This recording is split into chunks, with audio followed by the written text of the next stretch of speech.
Welcome back, Scrunchy Moms Club. Hello, how are Hello, you hello. doing? We're here and we're joined by a beautiful guest named Ruby, who's part of the group chat. Hello. She's one of us. You've heard us talk about her. We Oh my God, mentioned so her. much. Yeah. Mhm. And we're so excited to have her on.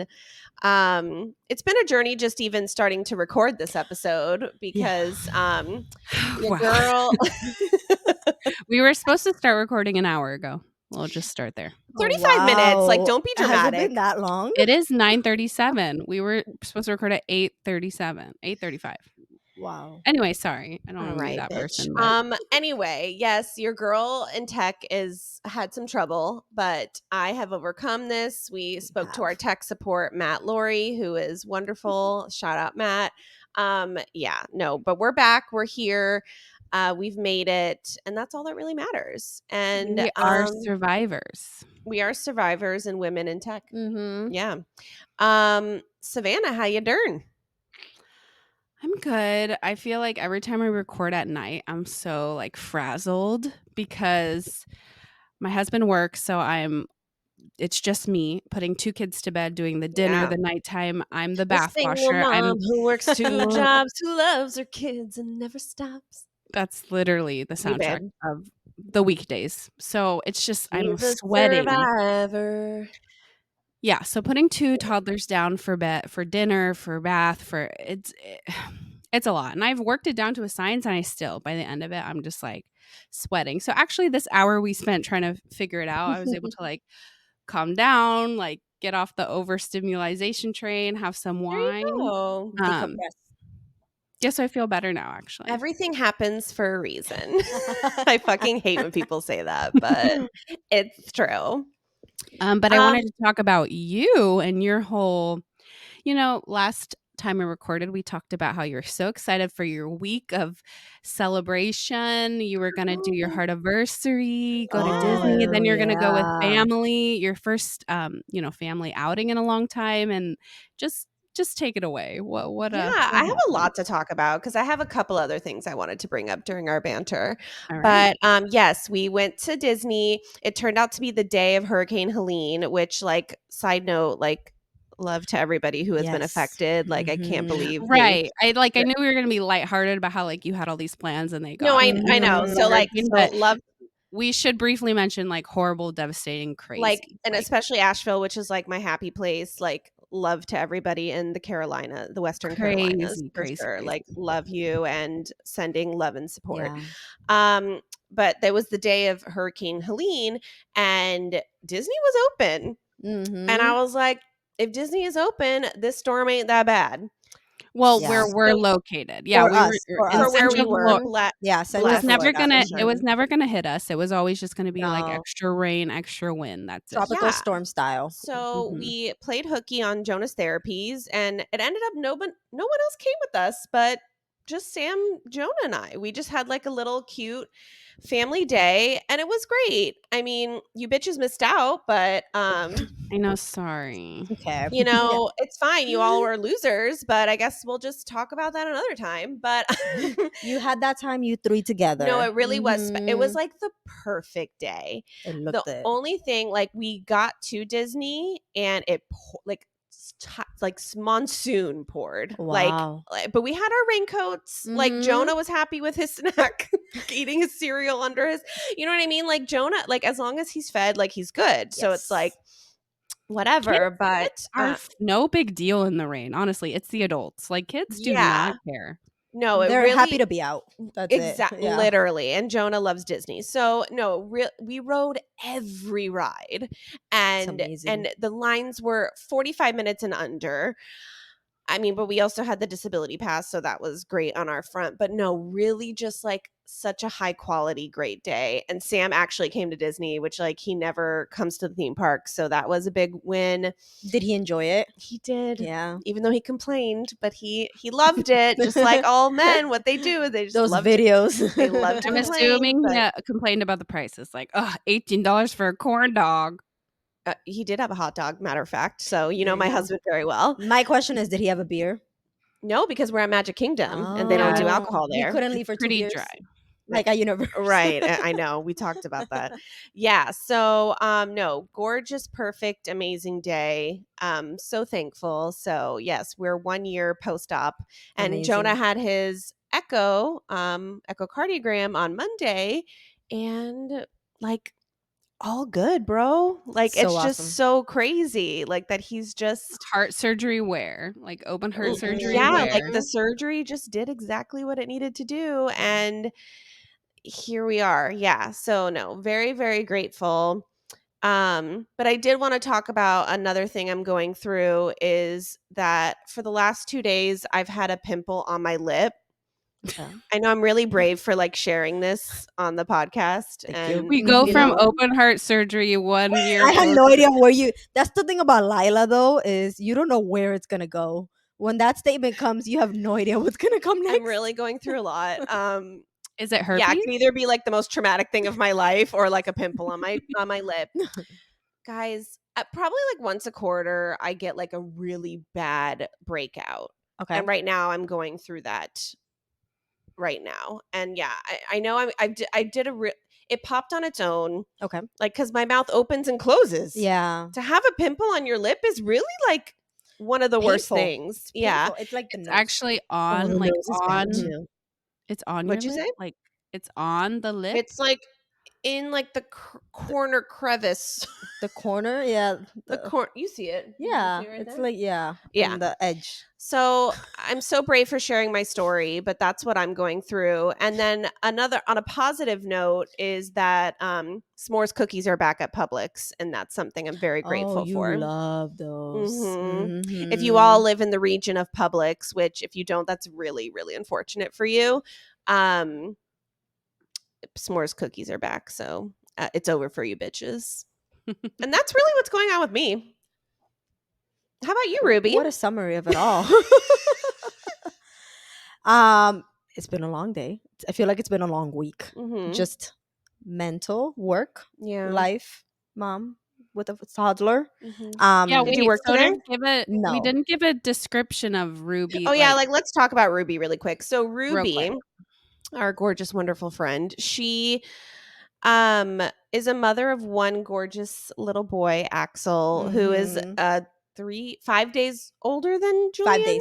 They're 5 days apart. 5 days apart. So we call them the twins because they were yeah, we were talking, I think a couple episodes ago, we were talking about how Savannah stole your thunder and like said she was pregnant right after you. Like so selfish. Couldn't so have my rude. moment. Literally. My yeah. first couldn't have my moment. She literally stole it from you. Right. We're like talking like she's not here. She's giving us a look. It's fine. Yeah. So Ruby, yes, so 1 years old. He's gorgeous. He's wonderful. He's following in Jonah's footsteps of curly hair. Yeah. And she's also a BCBA, so does what we do. And but you work part-time. Yes, I work part-time. Yeah, you work part-time, and so you kind of have the best of both worlds, as Miley would say. Yes. Yeah. And I feel like that's been a recent thing for you, though, that you're now kind of more on the part-time. Originally the plan was to go part-time. It's been ups and downs of where I've worked more hours and other times not so many hours due to cancellations, life in general. Right. But yes, so I work 3 days a week and then I'm home with him 2 days the rest of the week and the weekends. Yeah. So a part-time BCBA mommy girly, and we wanted to have her on the pod because everybody knows that Savannah had a C-section, but we kind of wanted to get into the nitty-gritty of C-sections because, well, for me, I have not had one, but I've known many people who have, and I've always been so curious of it and the process. And what's cool about the two people we have here is that Ruby had an emergency C-section, so it was completely unplanned, and Savannah had a planned C-section that she decided to do. So I think it'll be kind of interesting to get both of those perspectives.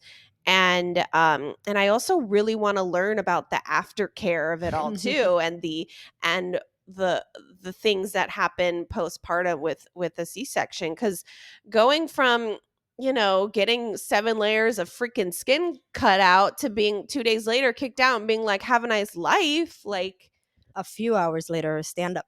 no, I literally Mhm. cannot imagine. Mhm.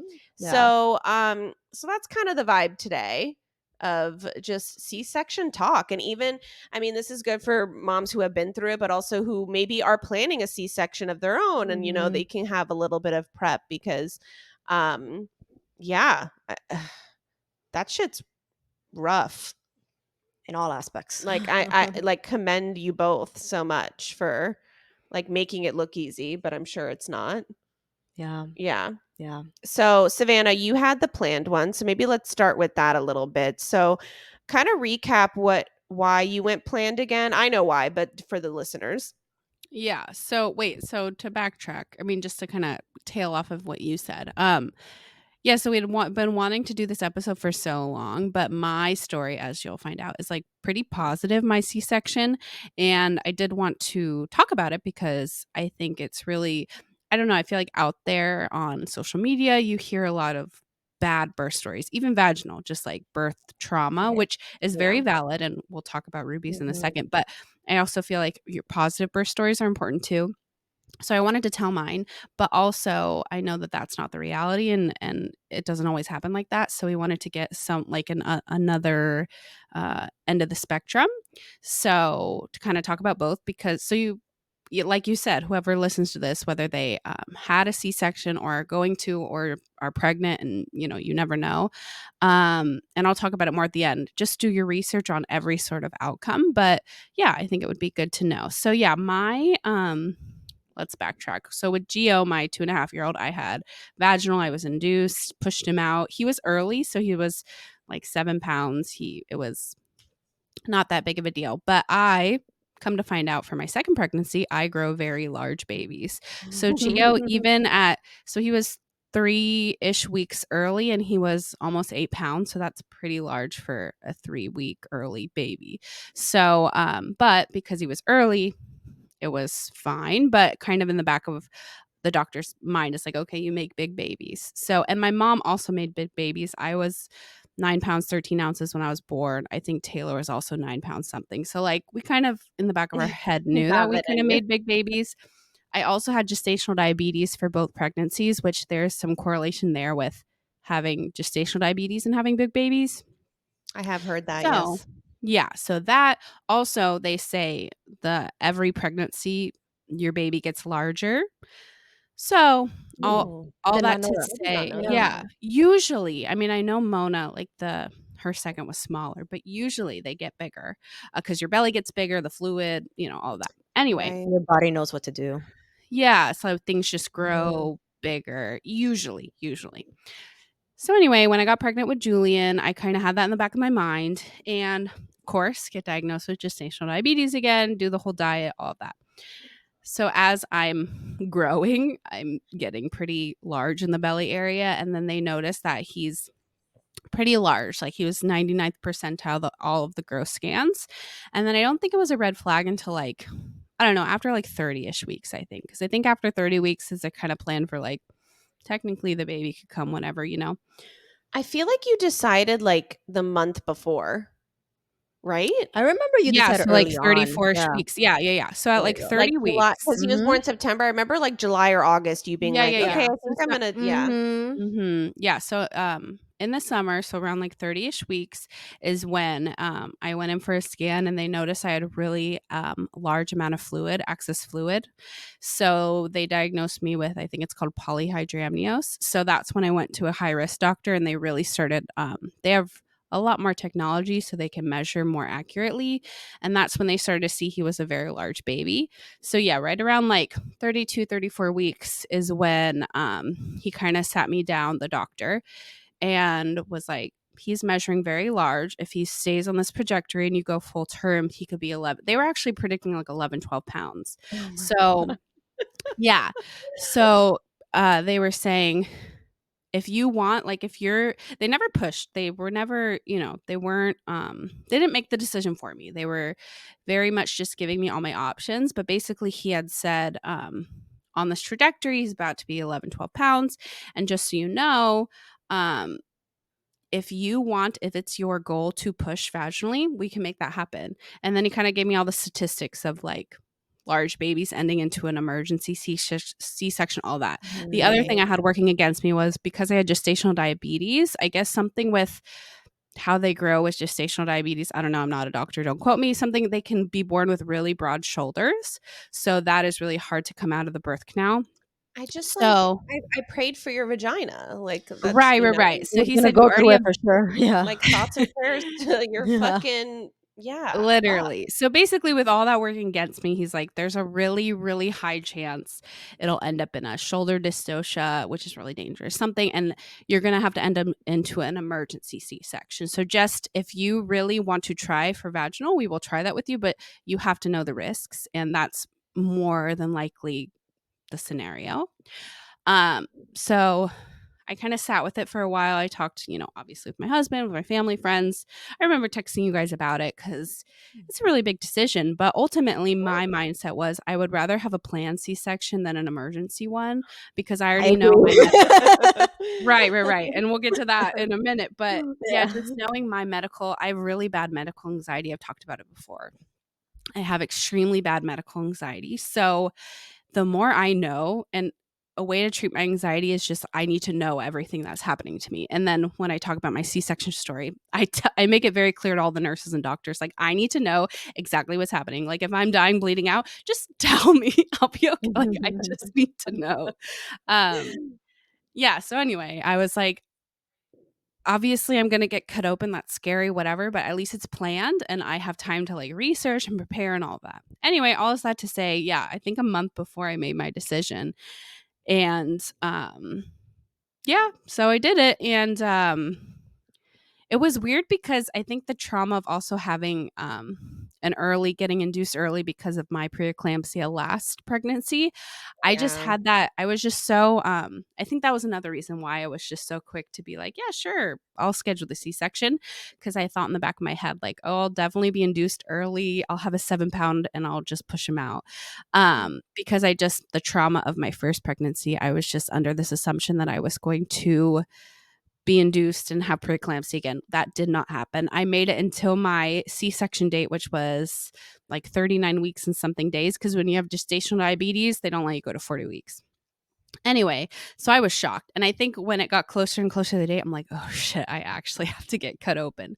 So although my story is positive, like nothing went wrong, everything was scheduled, it was more just me, my anxiety, my medical anxiety. I did a Well, like bad decision of think watching about Grey's it. Like Anatomy. oh my God.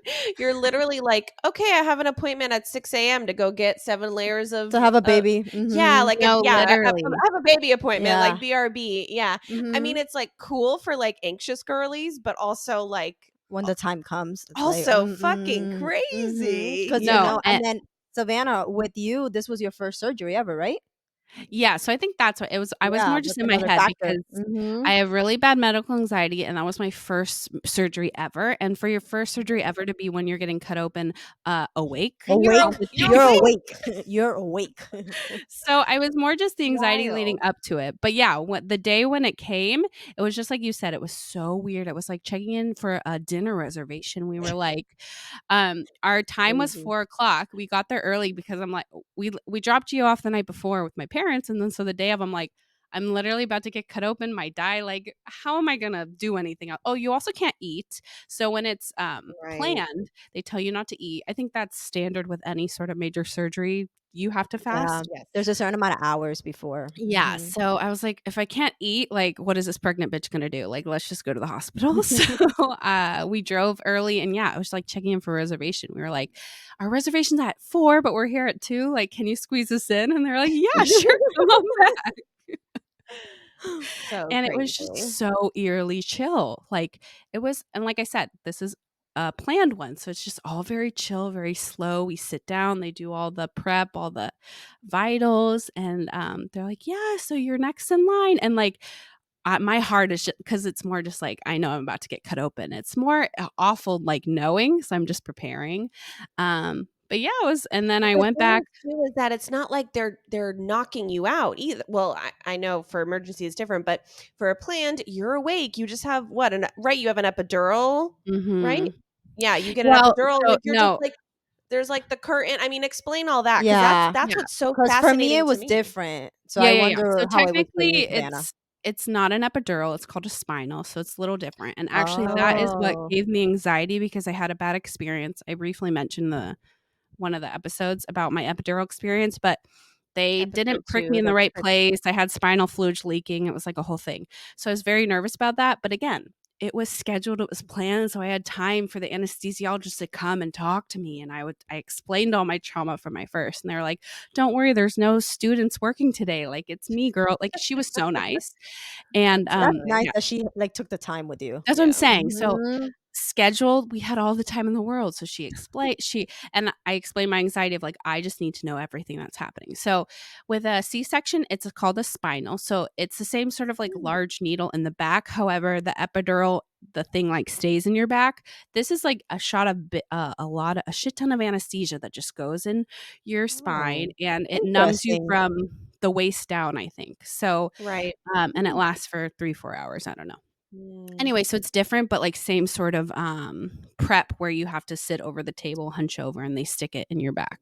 So you get that done, Hmm. and then when they're cutting you, like, did you feel it? Yeah. Okay. So they did that to me, and my blood pressure was through the roof because I was the most nervous about that because of, like I said, Oh. my trauma the last time, and that's my whole like medical trauma. Like I'm gonna feel when they cut open. Like I No, 'cause just no, Savannah, it's crazy. No, It it's is. crazy. It's And even crazy. I went to the dentist last week, like, and they numbed my gums. Like, I just have this fear of anesthesia not working. I always do. So when you're getting cut open like that, I'm like, oh, it's not going to work on me. Side Anyway, note, Yeah. I also have that fear because I don't yeah. know if you all have heard about redheads, like, that needing Uh, more anesthesia I than think I've heard it from you. yeah. Mhm. So, back when I got my DNC, um, I, like, was joking with the with the anesthesiologist. Of course, like, I'm such a weirdo that I'm joking with him during my DNC, like, a very sad procedure. But, I was like, "Hey, like, I'm a redhead, like, do you need to, like, pump more in me or whatever?" And he was like, "That's all false." And I'm like, "Oh, real?" Like, I was, like, having this argument with him, and then so He entertained your argument. who knows He if us was like, redheads go to were sleep, bitch. Shh. That's Go to hilarious. sleep, go to sleep. That ludicrous song. Okay, sorry. Anyway, so you are afraid anesthesia won't work on you. Yeah. Which So is the really, valid fear, I the feel only like. like the only like negative parts of my birth story were me in my head, like me thinking Right. something was going to go wrong, but nothing went wrong. Well, Um, didn't they give you something for your anxiety? so Do I remember that correctly? that's another bonus. I'm I don't really know, but just I'll be sort of asking for that next time. my whole point of this episode for me is to promote scheduled C-section. So yes, another benefit of a scheduled C-section is you have the time to talk to your team. And yes, I said with my first, I vomited as soon as I got like the epidural anesthesia. So they pumped Zofran in my IV. And then I said I get really anxious. So if you could drug me up, that'd be great too. So yeah, that's what I mean. Scheduled, you have time to talk to your team and tell them all that. Right. So Yeah. I had all the antecedents working on me in the IV. They're pumping with I don't fucking know, but they're pumping me with good No, stuff. because I'm also it's also like Savannah, you're not the only one that's like like I can't imagine like just again just like this is the one procedure that you're awake It's when they're terrifying when cutting, you think about it. Mhm. yeah, I don't No, I understand. feel like if someone's totally calm their first time, I think if I ever have a baby again and have another C-section, I'll be a lot better. But for your Right. first time, if you're calm, like, what are you on and can I get some? Because I don't know how you're calm going into that situation. Right. I don't know how people are calm having babies at all. The labor and Right. delivery aspect of it. I mean, yeah. Actually, honestly, for my induction, I was very relaxed because you're there for so long. You get to talk to your team. They're like Oh, well, family. I yeah. don't know. I was very Mhm. calm. I don't know. Um, I remember saying to my team, I was like, "Ugh, if like life were up to me, I would have you guys drug me like anesthesia yeah. and then get the baby. Like, but you have to Mhm. push. It's like so annoying. Yeah. Like you Yeah. have No, to be for part of it. sure. We have to They be kind of need you. They cautious. kind of need No, you. which is like so shitty. Like, Yeah. why can't like wake me up when September ends? I You've don't know. already done Like, so much already. thank you. They ask so much No, of us. 1,000%. If I could have been unconscious, 100% I would have been unconscious. But anyway, so they do all your vitals and stuff, and then they bring you in the other room. So that's the weird thing is you leave your husband or your partner, whoever's coming with you, and then they can't be in the room when you get the spinal done. So you go into Oh the wow. operating room and you get your spinal done, and then they lay you on the table, obviously, because you can't, you start going numb. And then that's when they put the curtain up so I can't see what they're doing. And that was when my anxiety started spiraling. And I was like, I am nervous that the anesthesia is not going to work, blah, blah, blah. And Is your she's like, well, cooch just like out for the world? out for the world, for I don't even the remember. masses. Yeah. Yeah. I mean, because obviously when you're pushing, your cooch is also out for the world, but I think at that point you I don't just didn't feel. care. Yeah, Yeah. No, you, I Mm, so, guess so. okay. So, yes. So they put the curtain up so you can't see what you're doing, but your cooch is out. And then I was saying, like, I just have a feeling like I'm going to be able to feel. And she's like, can you feel that? And I was like, can you feel what? And I was like, someone's like punching your stomach right now. Like, that's how they test. He was like punching and pinching my stomach. Oh And I my was like, God. oh, I can't feel anything. They're like, she's like, yeah, you're good. And I was like, okay. So that's then, crazy. I yeah. have a fully different story. Oh my So Yeah. gosh. then the doctors and the nurses like come in the room and like things start happening. And oh, another thing, when the spinal starts kicking in, your blood pressure, it's very normal for it to drop. And mine dropped because it was so high because I was so nervous. It dropped Mm. rapidly, and then I started like almost passing out. Oh And my again, God. Wow. the anesthesiologist was like my queen. She was literally right there, and I was like, "What's going on?" She's like, "Totally normal. Like you were just freaking the fuck out, and like you're just getting drugged. It's fine." I was like, "Okay." And then, so the weird thing that you should know for a scheduled C-section is so then I can't feel anything, but I start hearing like tools and stuff or whatever. And I was like, so when are they gonna start? And she was like, oh no, they're cutting, they're starting. And I was like, That's a and mind fuck. yeah. Mhm. But then I start freaking out because I'm like, my husband's not here. Like, get my and they're like, no, no, this is the part. So it's weird that they don't bring the partner in until you're already Mm. open. So that's It weird. makes sense though, Yeah, because I then think if they they do it. faint, their liability, I'm sure. Yeah, in case Right. something goes Yeah. wrong or whatever. So Mhm. once I'm technically open, they call Taylor in and he comes. And honestly, once he came, I felt 1,000% better. Like I just squeezed Oh. his hand and I looked at him and I was like, okay, what's going on? So, another thing to preface, which I know because you have the opposite experience. So, again, we have time to talk about anything. They told me about 20 times, like how this was going to go. And they told me the spinal will only affect pain. You can't feel any pain. However, you will feel lots of tugging, pulling. They're like, at one Mm. point, you're going to feel like the doctor is sitting on your chest. Like, I that mean, is that's all the same normal. as an epidural is like that too. It's like yes, you don't feel Pressure. pain, but you feel pressure When you're Mhm. still. pushing? Mhm. Okay. Like, you still feel the Mhm. baby coming out. It's just Mhm. not painful, which is Okay. Yeah. So they made mind-blowing as sure to tell well. me that a lot of times, so it was in my head, and I will say exactly right. I felt like and it felt like literally he was, like, pulling me all across like, it felt intense, and I No, was like, your organs "Wow." are, like, out for the Mhm. world. Yeah. Yeah. Oh my god. But I will say the anesthesiologist, she walked me through I told her, "I need to know everything." And she was like, "Okay, so when the doctor yells uterine, that means he's at your uterus about to pull out the baby." And he did. He yelled that word, Wow. and I was like, "Okay." So, like I Uterine! said So yeah, yeah, you yeah. got like a lesson as you were giving birth, essentially. In the middle of your surgery, you're getting a lesson Yeah, about a she walked me C-section. through Yeah. everything, and then, like I said, I had access fluid, right? And so as soon as he said uterine and cut my uterus, you just hear, like, puddles, and he said Oh that was my the god. most fluid he's ever seen. It was like a pool just That's like, hit the floor. crazy. Mhm. Yeah, so then, the tugging, the pulling, they pull the baby out, and then, I think he immediately started crying, so every mom knows, as soon as they start crying, like, it's just like a way honestly, as soon as you hear that they're alive, it's like, "Okay, I'm bleeding out, like, whatever, but, like, I did what I'm supposed to do." So, after that, I was just in, like, euphoria. I was like, "Okay, whatever." Yeah, that Um, afterbirth euphoria. yeah, so then they took him but that's the thing about a C-section that's not fortunate, compared to I will say my birth with Gio was amazing. The way, you push him out, he immediately goes on my chest, skin to skin. That doesn't happen usually with a C-section. He immediately went to the warming table. Taylor went with Mm. him. Yeah. I still think Taylor cut the cord. I think Taylor cut the cord, and then, yeah, he went into the warming table, and then Oh, all the nurses were like, "Oh my god, that's the biggest baby we've seen all day, like, let's Oh get him my on the god. scale." And he was 9 pounds, 13 ounces, so 2 pounds shy or 2 ounces shy of 10 pounds. So not as big as predicted, but still pretty fucking big. Um, so then they do say, like, if you want the golden hour, we will set him on your chest. But think about it, you're laying down and he's a 10-pound baby. So they put him on my chest, but like it was too uncomfortable. And I was like, Oh my gosh. I can't breathe because I already feel all of that pressure of them stitching me back up. So he stayed on my chest for like 30 seconds. I was like, "Mwah, love you. Like, you gotta go to your dad. It's too much for me." So so then Taylor held Well, because him for also the rest.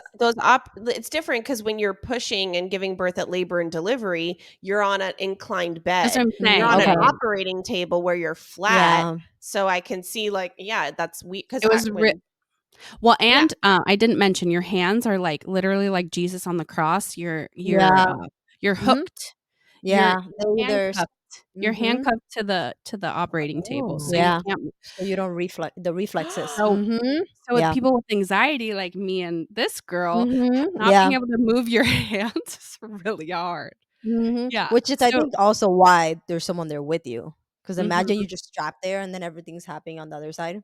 Yeah, so Yeah. Wow. I'm strapped Mhm. here like Jesus on the cross, laying Yeah. down, and 10-pound Julian is just right on my neck, and I'm like, "Get him Yeah, off." no, I can see that being uncomfy. Yeah, yeah, yeah. Mhm. Um, so yeah, but honestly, everything went smoothly, and then we went to recovery. I think you have to stay in, like, the recovery room for I don't even remember. And then same thing, they have you immediately try to breastfeed, all of that, and then we'll do the recovery, the post-op together since we kinda experienced that together, but Mhm. honestly, everything went really smoothly, pretty Wow. positive, honestly, as far as C-sections go, and, uh, uh, obviously, if I were to do it again, I wouldn't go for a VBAC, I would do the scheduled again, but yeah, that's Juju's story, and Wow. I know because I feel like we've always, like, neglected Julian in this I know. podcast, so the fact that he finally got the This spotlight was Of very our story, is really, yeah. this was very in-depth. Yeah, yeah, it's yeah. really great Mhm. for him, so love you, Julian. Um, so, and Ruby had a completely different experience, so Yes. I kinda want you to walk us through your like, what you what was happening and why you went into emergency C-section. So kind of like walk us through like your I mean, Maybe we already know her Yeah. start, like, the week of your due date, how, like, you know, because 'cause weren't you scheduled to get induced because he wasn't coming, and it was, like, kinda No, start so No, she wasn't. no, it was in talks. it was in talks, So, that's what it was, yeah. yes. So I went in the day before my due date. It was I was due on a Wednesday. I went in Tuesday because at Weren't up you to due the 6th? I what think day you he was were. born. He was Yes, born the I was. 7th. Yes. Yeah, see, I'm like, wait, what because day? you went into labor on his due date, and we were Yes. all talking about how crazy Yes. that was. Okay, sorry. Yes. So I went in.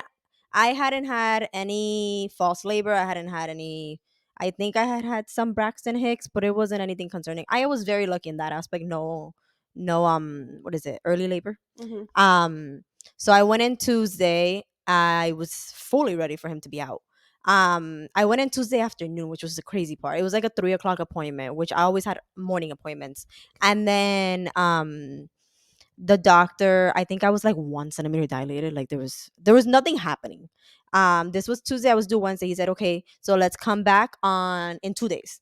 In 48 hours we'll have you come for the, oh my god, what's the name of it, Okay, NST STA. ultrasound to get monitored.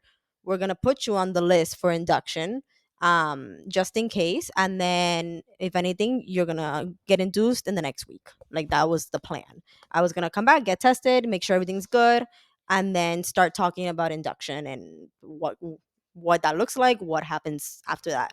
We're like, okay, cool. We'll see you in 2 days. So this was 3 o'clock in the afternoon. I was 1 centimeter dilated, like barely any percent effaced. I was due the 6th. So I was laying down. It was noon. Noon. Oh my goodness. It was midnight. I always, that past week, I kept thinking that my water break, I always asked you guys, what does it feel like? And I kept getting the answer, Mhm. you'll know, which I hated. Um, but I lost my mucus plug. I had lost my mucus plug, but my water hadn't broken. I had gotten tested and it was still intact. Um, so yes, it was midnight. It was like 12:30. I suddenly woke up and I felt like I had to pee. So I sat, and it's crazy because I've heard, all of you guys had such different stories. All Mhm. I don't think any of you had your water break, things like that. So I didn't think that was gonna be me. Um, so yes, I sat up. I felt like I had to pee. I was like, oh, this is weird. And then when I stood up, I felt it, and I was like, oh, I Like a think gush. it was like if you're peeing yourself, like it's just, Mm. or like if you get a very big blood clot in your period. Right, That's what it right. felt like, Mhm. because it wasn't streaming down anything. It must have just started. And Mm. I went to the bathroom and it kept going, and then I just remember Calvin was playing, and I remember I just went to him. I think my water broke. I didn't pee myself. That's what I told him. And he was like, okay. And then he like got off the game, and the whole time that he was getting everything ready, I'm like searching the house for a pad. So I'm like, I can't leave like this. But I haven't had dealt with a pad in 10 months. So I'm Yeah. like, that's what I spent the whole time going. And in that process, contractions started immediately too. Wow. And then I started tracking them, and they were pretty consistent. So we're like, okay, it's just we have to go.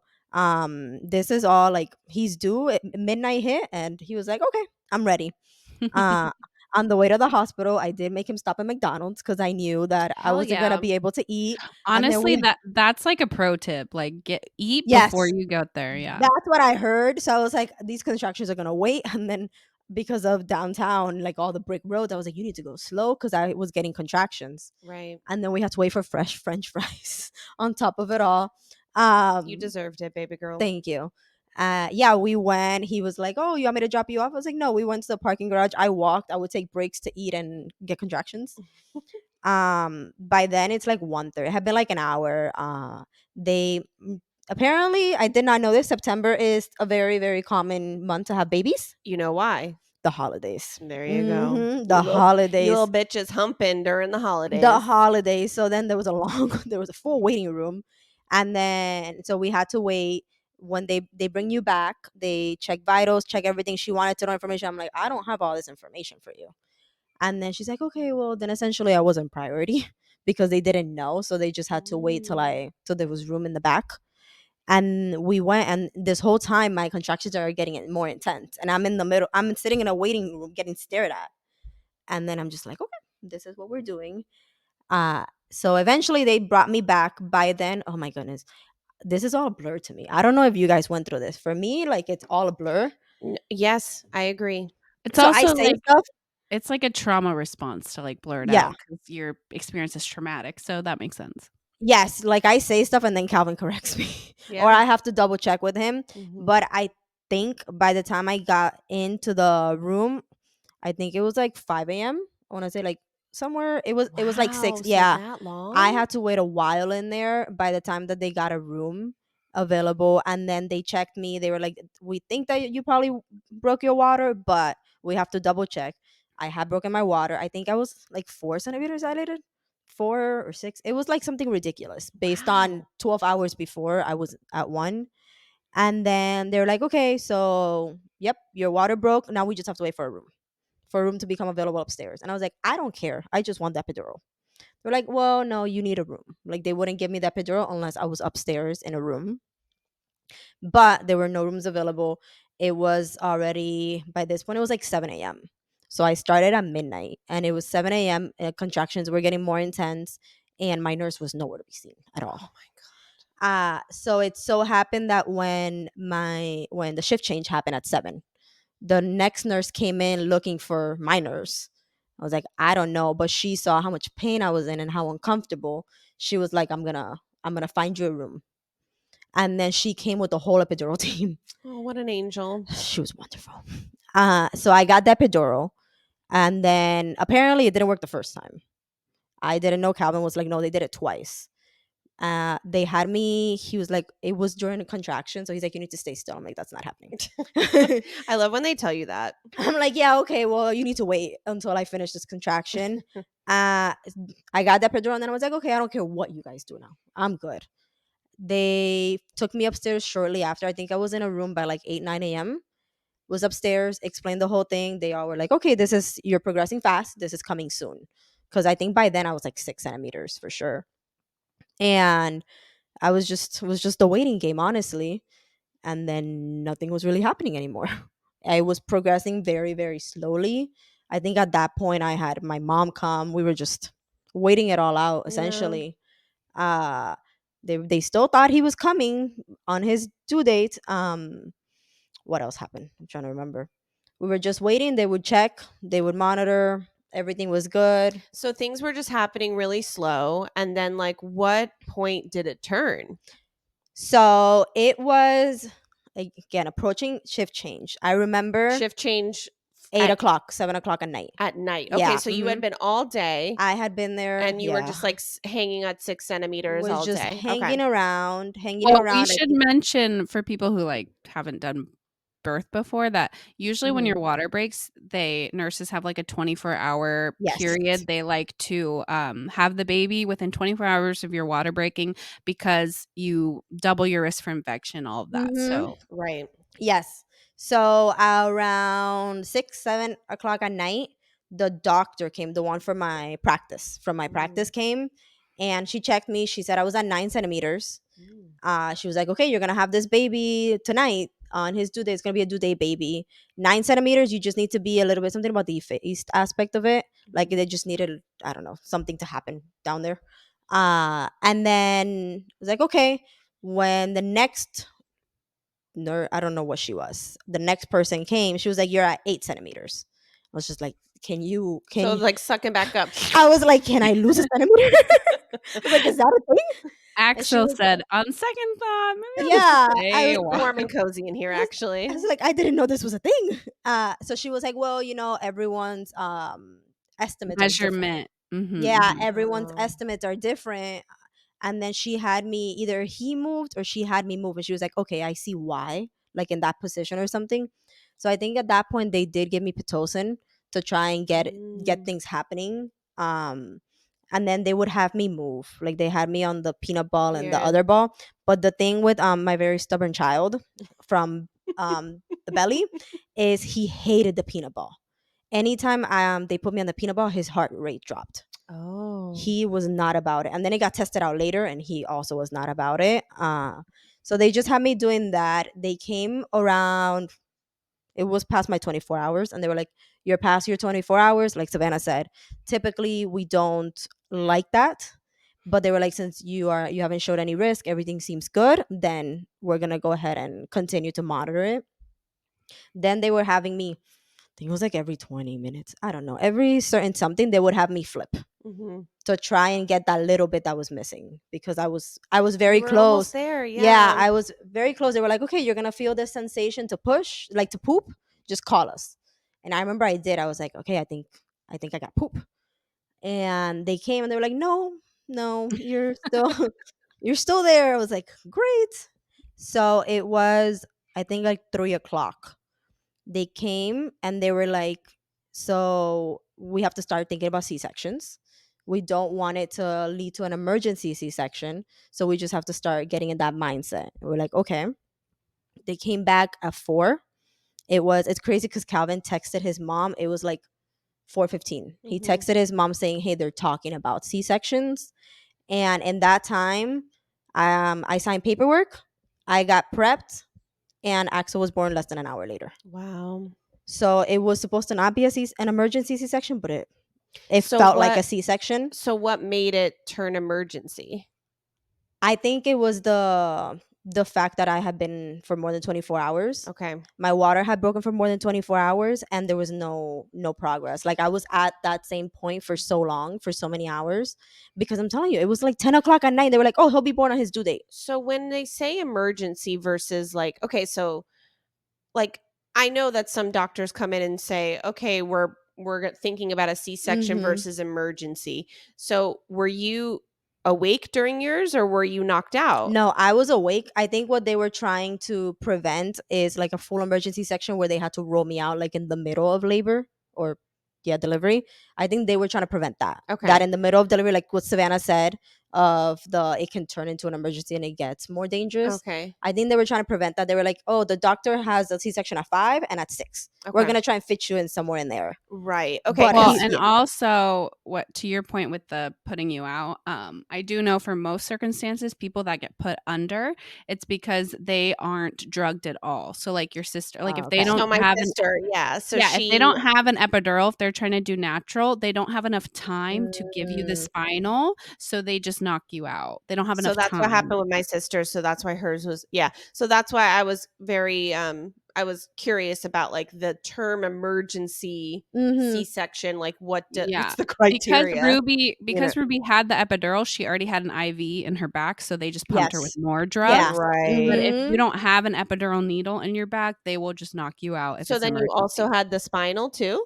No, so because like Savannah said, I already had a needle in there, so Okay. I guess they just put the meds through there. They switched. So the process was I signed consent forms, and then I don't know, I don't remember that. I remember signing the consent form. I remember getting sterilized. I remember my medicines getting changed. Them checking me to make sure that I was numb. I remember I was like, I feel that, and they were like, no, that's okay. And I was like, okay. And then I remember starting to get anxious and shaking. And then I was crying too. I Of remember it was like course. I didn't know what was happening situation. Well, because like, in 1 hour, it all Oh just, like, yeah, it was your whole birth plan just changed. in the matter of an hour. It was consent forms were signed and he was out. Yeah. Like it wasn't even in an hour processing time. Like I didn't get to, like Calvin looked at me, we were like, okay, this is what we're gonna do. Sign consent forms. He was getting close. He was getting briefed on what was gonna happen as well. And then it was like, okay, I'll see you in there. Yeah. And then it was that I remember telling him, take a picture of yourself in the scrubs. I remember just thinking that amidst it all.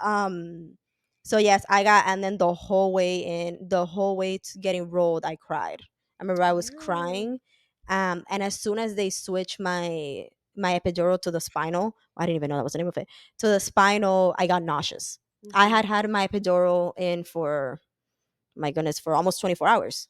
Right. And I had not gotten nauseous. I hadn't Yeah. had the shakes that I was ready because you guys had mentioned the shakes as well. As soon as that changed, that medicine changed, I had the shakes and I got nauseous as well. Mm. So the way there and in the process of waiting, the team introduced themselves. It was cool. It was an all female team. I don't remember the name of the doctor. I don't know. I can't tell you who birthed my child.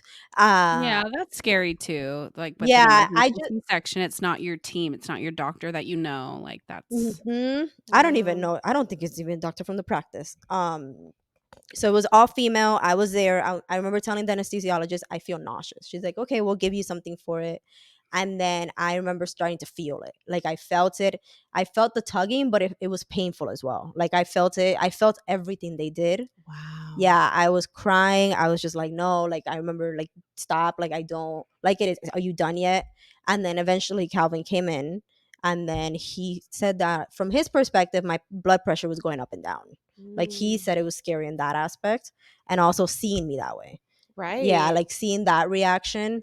And then I remember we had talked about it before saying for him to cut the cord, the Mhm. umbilical cord. He didn't cut the umbilical cord. Yeah, things Um are probably just really chaotic at yeah. that point, and it's Mhm. just like whatever happens, happens. Yep, they Just had get this baby out safely, and that's the mhm. priority probably, yeah? Yep. I mean, he was fine like stress-wise and all that. Like we were very blessed in that aspect the whole time. Like we were just chilling. Both him, Axel and me were chilling. Calvin as well. But Calvin's Ruby's man, by the way. sorry, yes. Uh yeah, so Calvin went, he saw the whole process when they allowed him to see him. You know, they say don't look. He didn't look. He saw on the way back everything. And then they took him. Axel and Calvin went away. And then they had to close me up. And for that point, I was done. Like I was nauseous, but then you don't have anything in your stomach. I had jello and apple juice in my stomach. Right. So they were like, okay, just throw up. And then they were holding a bag. But like Savannah said, we're just lying there. And I was terrified. Wow. I was like, I'm going to choke. Like I'm going to choke on my throw up is what I'm going to do. Yeah. But they're like, no, just put your head to the side. So it was very traumatic in the painful aspect of it. Like I was in pain. I was like, just stop. Like I just need you to. Are you So, done? okay, so pain meaning you felt Yeah. everything that was I felt what was wow. going on. I felt the tugging, but it was like in a painful aspect of it. I Wow. felt like, I don't know. I think like Savannah said, the trauma block of it. Like I can't tell you how it felt like, but I Yeah. remember feeling very distressed. Mhm. I was very distressed, and then I think eventually they gave me something to knock me out Yeah. because I was just shouting. I was Well, like, I just stop. think, when you expect your birth to go one way and then all of a sudden, boom, it's another way. It's I don't know why I'm getting emotional, but like it like I can't imagine it being so, just um no, it's shocking. Yeah. Yeah, you just want to make sure baby's okay, you're okay, all of Hmm. that, but I know I've never like cried on this show and this is like the one time I'm crying. That's so weird. Yeah, no, so I really can't imagine what you went through with that regard. Yeah, I didn't enjoy the delivery aspect of it. Yeah. Like I thought they hadn't even put him on me, and Calvin was like, no, they did. And like there's And pictures you to don't show. remember I that. don't remember. And that's I so can't yeah. remember him crying. Like I think I essentially dissociated from it. Like I have a memory of them holding him, and I think showing, and I remember I was crying. Like when he came out, like it's that, like Savannah said, you have that relief where I just remember I was crying. And I'm not one Right. to cry happy tears. I'll cry everything else, but not happy tears. Yeah. But I didn't get that euphoric. I was just Right. like, this is still going on, like I need this to end.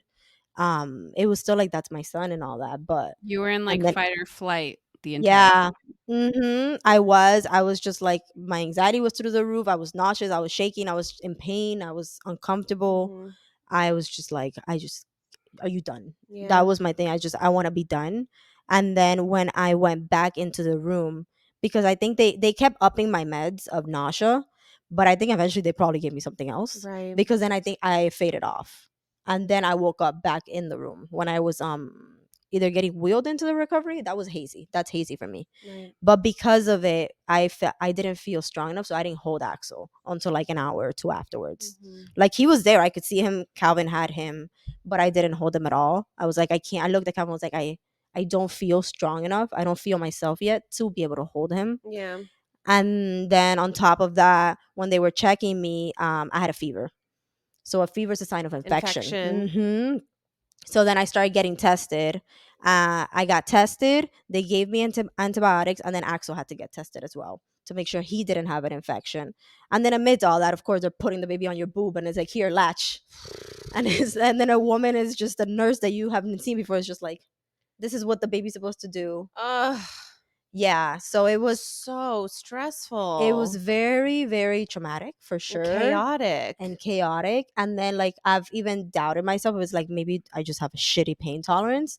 But then I look at the postpartum experience of like the recovery in the room, and I was like, okay, let's go. I'm good. Like I was fine So through that. your post recovery was less painful, Yeah. or yeah, which is right, Mhm. usually like kind of a flip flop there, Mhm. because usually the post, like after your epidurals faded, after your pain meds have Yeah. come on, you're not on the good shit anymore. Like I've Mhm. heard, and correct me if I'm wrong, Savannah, in that regard, but that once that's faded, it's usually more painful, but for your regard, you're like, oh, this is a piece of Yeah. cake. For Wow. me, at the beginning, those first when they push on your placenta, on your belly, on your uterus, And your the uterus uterus, yeah. massages or whatever, Ugh. those were the ones Oh, I would see the nurse. I was like, no. Like the first ones, I was like screaming. I was like, this hurts. But after a few, I was like, okay, I'm good. Mhm. And then when I was actually in the room, when it came to standing and all that, I was fine. Granted, I was on Mhm. medication, but with those, I did it fairly quickly. I was like, okay, sure, let's go walk around the hall, let's go do all that stuff. So that's why I'm like, I don't think it was a pain tolerance situation, You think it because truly was like the meds that you were given weren't I working? think I don't, I Maybe can't you're say. maybe you're a redhead secretly. Maybe, I don't know, but I Yeah. can't, because no, I went it through a has to contraction. be the emergency of it all and the drug, because I have Probably. the Yeah. complete opposite perspective, because I literally went into it like, "Oh, wow, I can see why people prefer C-sections." And then as soon as the drugs wore off, like the recovery was the most painful, like I was like, "Do I have a weak pain tolerance?" Because I am not. I begged them to have me stay an extra day because I'm like, I am in so much pain. I can't even go to Mm. the bathroom. I can't even walk to the bathroom. So like for Wow. me, the shitty part of a C-section happened like recovery. It Yeah. was really tough. But it was nice to have Ruby to like talk. We always were texting like, "Is this Yeah, because we're normal?" going Like, through it. Mhm. yeah, yeah, Literally yeah. 5 days apart, yeah. Yeah. For me, it was the opposite. Excuse me. And then it's interesting because I'm surrounded by so many C-section. I was a C-section baby.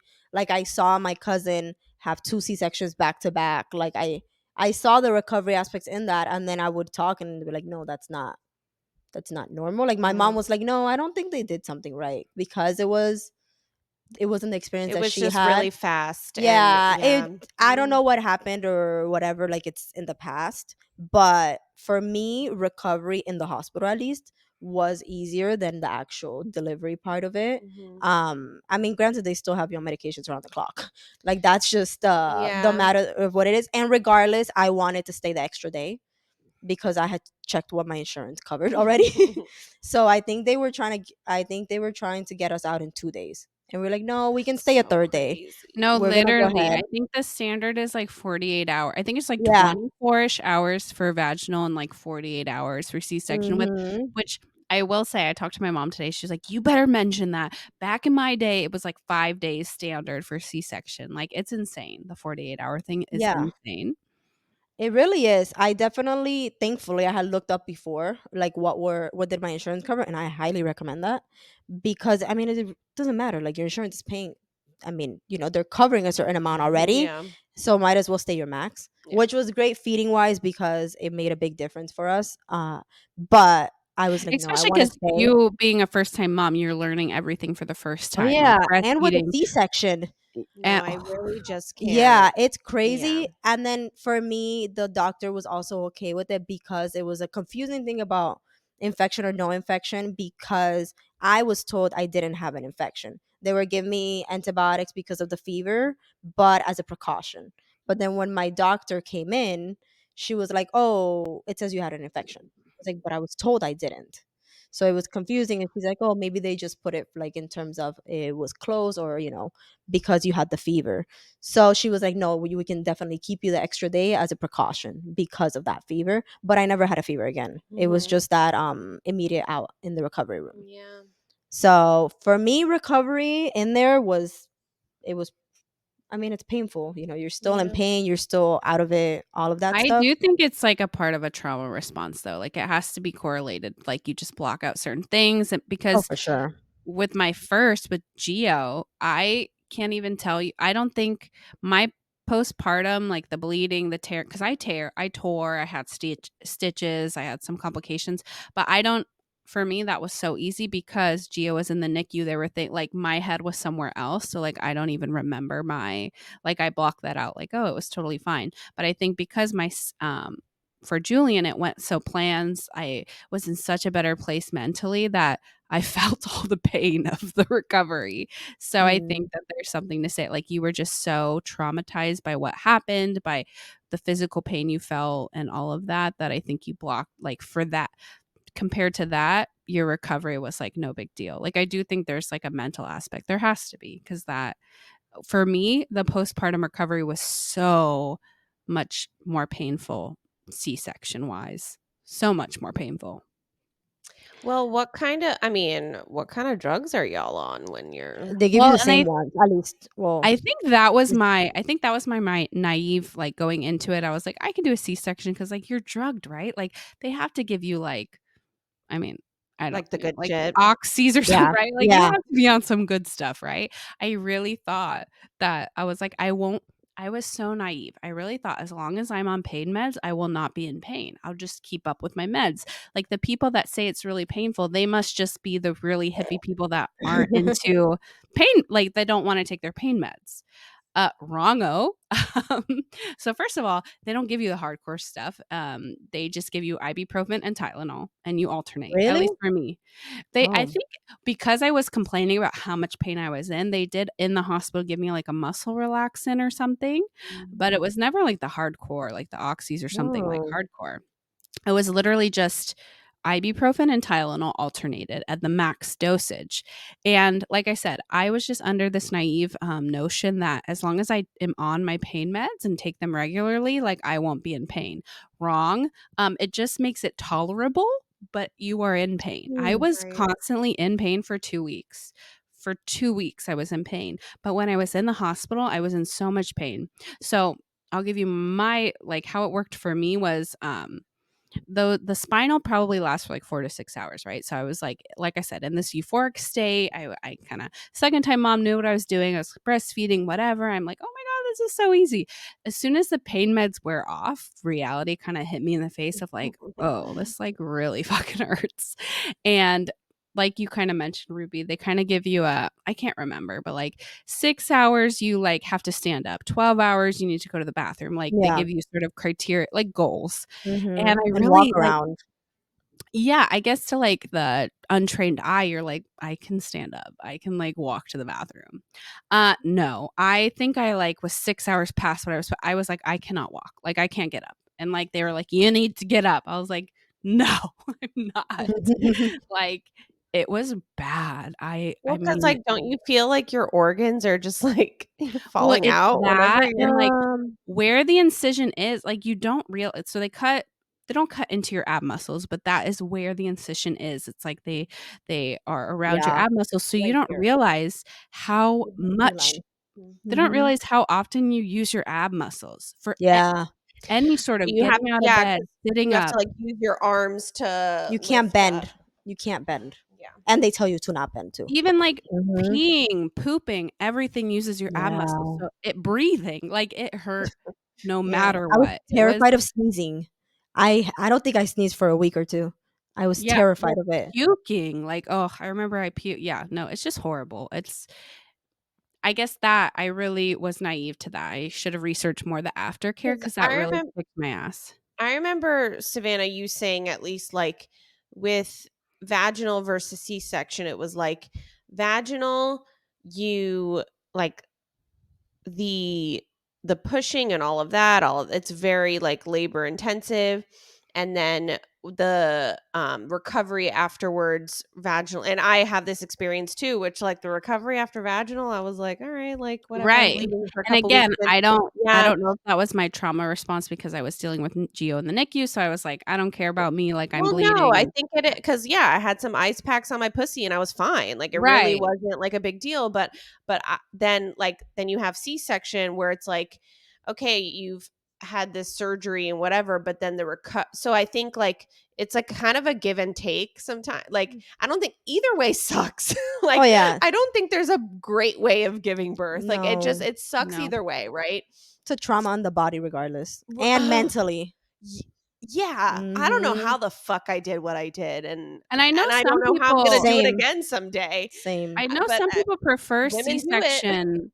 Like, some people I know prefer C-section, like, scar where they tear like, having damage to that part of the Yes, body like, rather I have a than friend damage who, to like, your only did planned vagina. C-sections, and that was it, you know, Mm. like, and that's fine, and, giving birth is giving birth, you know what I mean? That's how I feel about it, and, whew, yeah, no, there's no fucking easy way of doing it.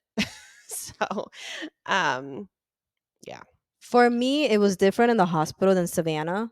They had me on medication, the alternate medications, but they also had me every time that the medication came, because they would give it to you like it wasn't optional. Like, I mean, I'm sure if I said no, they Yeah. wouldn't have given it to me. That sounds terrible, but it was on the clock. They came in, okay, what's your pain level right now? Mhm. Okay, okay. And then here's the Yep. medication. And then they gave me the option that if I was in a lot of pain, I could have the stronger stuff. So that one was on as needed basis. Mhm. So that I from the beginning I knew that I didn't really want to take the stronger stuff, just because there's so much that comes with For it. sure, So it yeah. is a scarier aspect of it, but I did take the other medications. I think I Mhm. asked for more at the beginning, and then when I left, they did give me all three. Obviously Mhm. the stronger stuff was more reduced quantities, Right. and then I just at home I was on the clock, like it was on the Oh, yeah, hour. same. I was Same. on the hour, and then because a big difference too of like our recoveries is you had a toddler, Savannah. Yeah. This was my first one, and I had the benefit of Calvin working from home. Mhm. My partner was working from home, so and I took and so did he the all the limitations that they gave us very seriously. So it was I couldn't drive, I couldn't bend down, I couldn't do any heavy lifting, all of that stuff. And honestly, for me, I think a trauma response too. I couldn't touch it. Like I didn't want to. I didn't want to Yeah. see it. I mean, I would, but it kind of like it You gave me can't the I mean, ick. really that's how I see it felt for a couple weeks. You can't see Well, it because yeah. they tape it up and bandage it. well, that's how Mhm. I felt about my vagina afterwards. I was like, I don't wanna look, I don't wanna know Oh, it. yeah. I know I gotta Yeah. I didn't wanna know anything of it. No, for me, it was a lot. Like Calvin, those first few days, like helped me shower because Right. and then we also have all our stuff in the bottom. So he helped me shower, and then he was the one that would like care for that area for the wound, and then he would like change the dressing and all that stuff, and he was the one primarily like it. That for me was very hard, the recovery and mental aspect. Like I Mhm. couldn't bend down to pick up my baby. Like from the bouncer, like I couldn't Yeah. do that. I Mhm. couldn't put him on the crib. I couldn't do those things, and that for me took a that was difficult. I think maybe even more so than the physical aspect of it. I was on the medication. When I forgot to take the medication was that I felt a lot of pain, Right. or when I thought I was doing better and overdid it, Yep. then my body would be like, "You need to chill," That and then would be Calvin me, would where, also like, tell me to chill. I got overconfident, like, "Oh, I'm good," and Yes. I would skip a dose, and then Mhm. I'd be like, "Nope." Exactly. That was a big one for me. It was a big reality check of you, and I was hard on myself too. I was like, "Oh, like I'm feeling better. I should be able to do this." And then everyone around me, including my doctor, had to remind me, "You got cut open." Like it's not a cuz Yeah. for me it was also my first ever surgery too. So, I don't really know what goes on to surgery, and with other surgeries you have such a long recovery period as well. But here, Yeah, this it's is like, the one surgery where you get cut open and they're like, "Hey, take care of "Bye, a see you brand later." new infant. Have a nice life, Mhm. motherfuckers." Yeah, no, it's And insane. after the 6 weeks, you don't matter either. So it's No. like for Well, don't you have an appointment after 2 weeks, yes, right? I come in and then They check your incision, right? yeah, and then because at least for me, they were supposed to fall out on their own. The Mhm. little The stitches tape. tape thing. The tape. Yeah. The Yeah. tape thing. I don't remember if it was at the 2 weeks or the 6 weeks that my doctor removed them. The ones that were missing. He Oh, the removed them. stitches. Yeah, the stitches are supposed to, like, dissolve or, like, go Yes. away. Yeah, yeah, yeah. Yes. He removed them. Wait, but are the stitches inside or Yeah. outside? So it's on the inside, but then you have, those little suture tapes? Do you know what I'm talking about? Like when you get a stitch that then they put a tape on top to keep your skin Yes, together. yes, yes, So yes, you have a yes. shit ton of those Right. Okay. on top of it all to So you're keep just to supposed to keep it. let those fall Yeah, out. so you're not supposed to touch anything. It's supposed to be that as you shower, you let the water and the soap run through it. At least for Right. me, this was the care instructions. I know Savannah, we got like different care instructions at times. I was just supposed to let it run through, Okay. and then like you tapped it dry. Like that was it. It was like a dab dab dab situation. Got it. Got it. Got it. Um, and then the doctor's the one that takes off the remaining ones, Mhm. which she didn't do very nicely either. My doctor, I mean, he is fantastic. I really think that I had the OBGYN that I needed, and then I have the pediatrician that I needed now. Like Right. I definitely had the OBGYN that was like, Oh, we'll worry about it later. you're seeing the pediatrician that Yeah. I told, yeah, Mm-hmm. no, so good. Yeah, I had the doctor that was like, we'll figure it out when we get to it. And then this one is like they're both very straight to the point, which is Yeah. fantastic. But yes, recovery, I didn't really take the strong meds. I faded myself off the medication. And then I did I think it was the full 6 weeks that they did of all the limitations. It Mhm. was 6 weeks. I remember for my birthday, I got driven around to get all my free stuff. Yeah. Because I remember being like, oh, I remember calling in about something. I was feeling something. I think I was feeling, because you still feel stuff down there. Like there's like the nerves connecting and all that stuff. You feel that.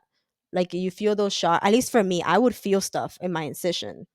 That sounds Hmm. terrible, but you feel muscles and all that, and sometimes it Yeah, you hurts. feel, like, twinges and Yes. tingles Mm-hmm. See, I always and wonder, like, I not to bring it back to Jonah, but like I do wonder, like with his chest Yeah. incision, like Mm-hmm. what he feels and what he doesn't feel, or like what's come back and what's not. So well, that's very and interesting. Yeah. now it feels, like, numb and, like, will Me itch and, like too. I still try not to touch it much because it freaks me out, but, Same. yeah, it's, Mm-hmm. like, numb and it itches, and it's just wild. It's very Yeah. No, it's freaky. You got what again? What you? Yeah, it's freaky. Yeah, no, it's You guys are amazing. I definitely would next time, hopefully next time, do a planned C-section. So is that so like that was one of my questions to you, Ruby, was like with this experience now, like would you ever want to try to do a VBAC, or you think just like planned No, C-section is I the from the moment that my water broke to the moment Axel was born, it was 29 hours. yeah. And I felt the contractions, the pain and all that for Yeah. what, A 7, 8 while, yeah. hours. I had my experience. And I feel like I experienced the pain from both aspects, and I'm good. Okay. I'm good. I And I don't think I need and to I go love through that that for again. you. Oh, because when they opened me up, Axel was still was in the birth canal. Like that's why he came with a little bit of a cone head, because my Mhm, stubborn mhm. child was still like, this is the way I'm coming out. He's like, Yeah, Yeah. they "No." had to fully pull him out of there. Oh, okay. So yeah, I'm good. Well, and I Okay. will Yeah. say one thing about, like, the scheduled C-section, I'm, like, an advocate, okay? Um, so I think a scheduled C-section is the only thing where, like, and that's how our anxieties work, is we think worst case scenarios. You already know the worst case scenario, that's what you're doing. Like, there's nothing else that can go wrong. But, like, with a vaginal, right? Hopefully, that goes perfect, but, So like, a much lot of can the time, happen. so much can happen, one of which being emergency C-section. With a VBAC, Mhm. hopefully, everything goes smoothly, but you could end up in emergency C-section, going all these things. With a scheduled C-section, you already know the worst case scenario. That's what you're doing. You're doing this scheduled C-section. What else could get you're already getting cut open. That's the only other way the child comes out. So I feel like with someone with anxiety, actually, it's good. I know whatever happens, that is the only thing that can happen is me getting. Do you know what I'm saying? It's not like they're going to Yeah. be like, oh, no, you actually have to push him out. Like, no, I can't. So I feel like in a way, it's actually good for people with anxiety because you already know what's going to you literally know what's going to happen. There's nothing else that can happen. Obviously things that can go Yeah. awry, but for the most part, yeah, so I'm in the same boat that if and when I ever have another child, I would also do another scheduled C-section. Um and Yeah. I hope, I don't know, it also makes me emotional hearing your story because I know that's so many other people's story of even once I had Yeah. vaginal, like things just did not go their way. And you're so valid in not having, and even my scheduled C-section, is it the way I wanted my son to come in the world? No, like, of course not. But I'm lucky enough to have had my experience with Geo, and I had the vaginal, I had him put on my chest immediately. I had that, so I guess I was more okay with having something else because I get to keep that close to my chest, but my heart goes out to everybody who's had just not the perfect birth. Even we didn't have the perfect pregnancy, but people who didn't have the Well, perfect birth, you're so valid, and I just hope that yeah. your next No. one is redemptive, and it usually is, and I hope it is, but it just ugh, I just love you so much, and it makes Amen, sister. Thank you. No, like yeah, and I was just about to say something and it just escaped my brain. But no, you're so valid and you're um oh my god, I was going to say something like really good and I like totally forgot. Whatever. Anyway, it's fine. Um yeah.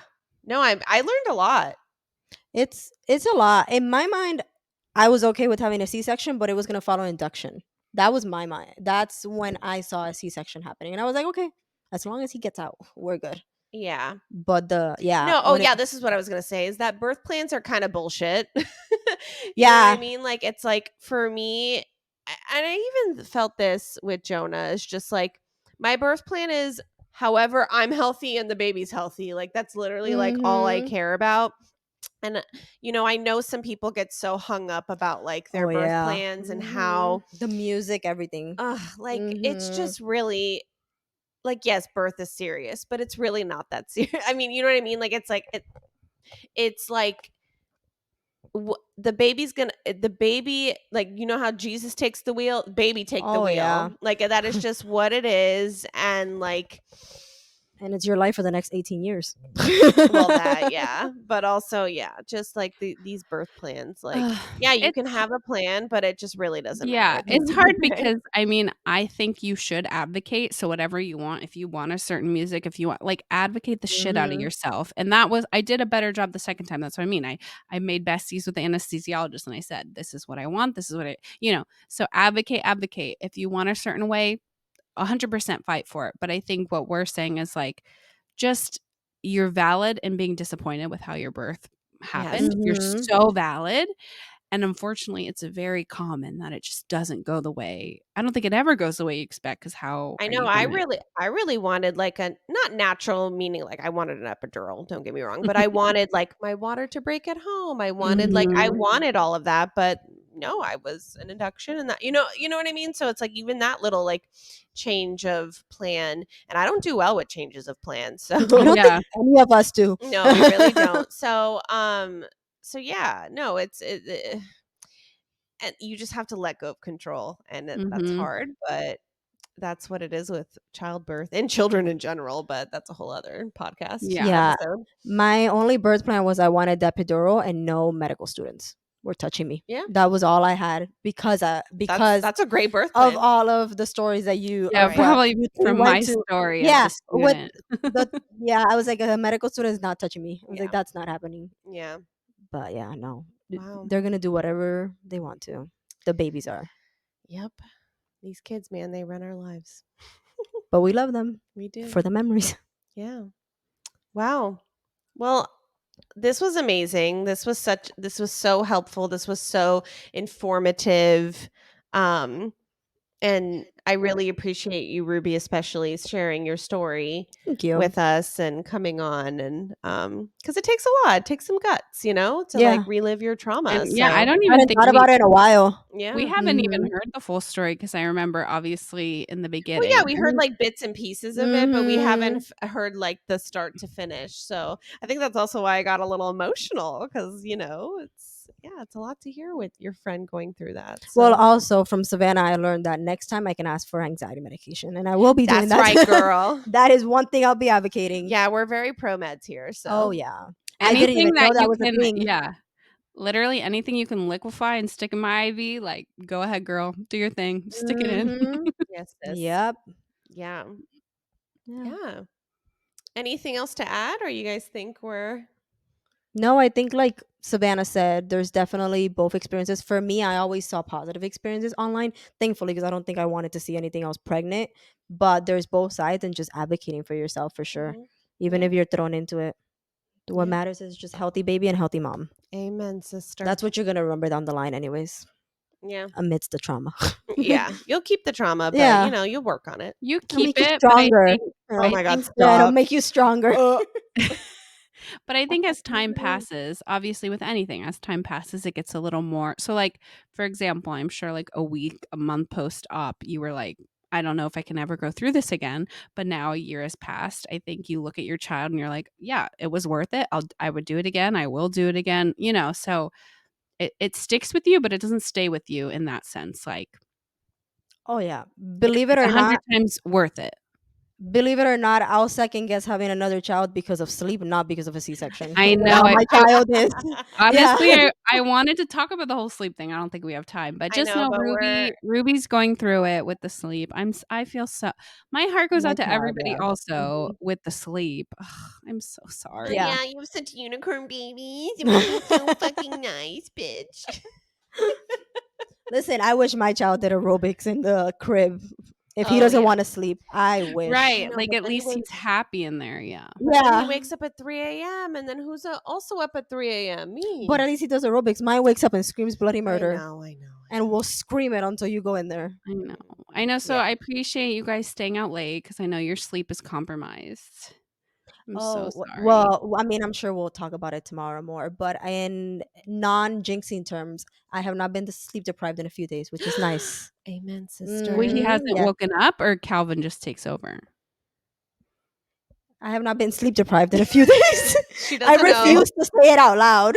Okay, we're not talking about it. We're not talking about it. She knows nothing. Let's just keep it that way. I refuse to say it out loud because the moment I say it, things will change, and it's not happening. With No, kids, it's you true. can't say It's so shit. true. You just Well, gotta. tomorrow we're all going to Disney, so pray for us. I think it'll go yeah. great. Yeah. No, we're doing great. It's gonna be great. Everything is gonna be great. I'm gonna meet Sharon. Yes. Well, in a theme park atmosphere. Yeah. Theme park Sharon is fun. You met Sharon. You met my mom. Yeah, that's why I changed the term. We I went like changed the term. cycling one time. She just loves to That's shop. right. I went cycling with her and the sprinkle. She loves to shop when she's at Oh my the god! theme Wait, park. no. Have you met my mom? I don't When think I've Ruby been with first Cynthia met to the my park. No, mom. we went to a Nile concert. Is what we did. No, when So Ruby first random. met my mom, we did the Peloton. Remember when Ruby and The I did like the cycling, yeah. Peloton? We did like Yeah. the Peloton membership, and my mom came so to a funny. class, and like the whole time she was like, "This is bullshit." Like she hated it. That's so funny. Yeah. Oh my But god. That's yeah. what was it when we were young and hot. I can't imagine doing that many cycling classes a week now. Yeah. No, I literally canceled my membership when I found out I was pregnant with Gio. I remember I told you I was pregnant in the You parking told me lot. in the parking lot. We would hang out and talk, and she was like, "I'm pregnant." Yeah. Peace out. Yeah. Yeah. Well, this was amazing again. Yes. Thank you so much. Thanks for having me on. Thank you both for being vulnerable and, telling your stories. And I hope this helps another girl who's going through it, Yep. whether going through it or thinking about the schedule or thinking or whatever, regardless. Yes. So hopefully this is helpful. Hopefully it was interesting. Yeah, that's our episode. So thank you for listening. And if you don't already follow us at Scrunchy Moms Club Podcast on TikTok, on Instagram. Please subscribe to our YouTube channel at Scrunchy Moms Club Podcast. And that's about it, girls. So, and guys, some guys listen to this too. Yeah. So, thank you so much. And All right, Ruby, say it with us. Okay, ready? Bye. Bye.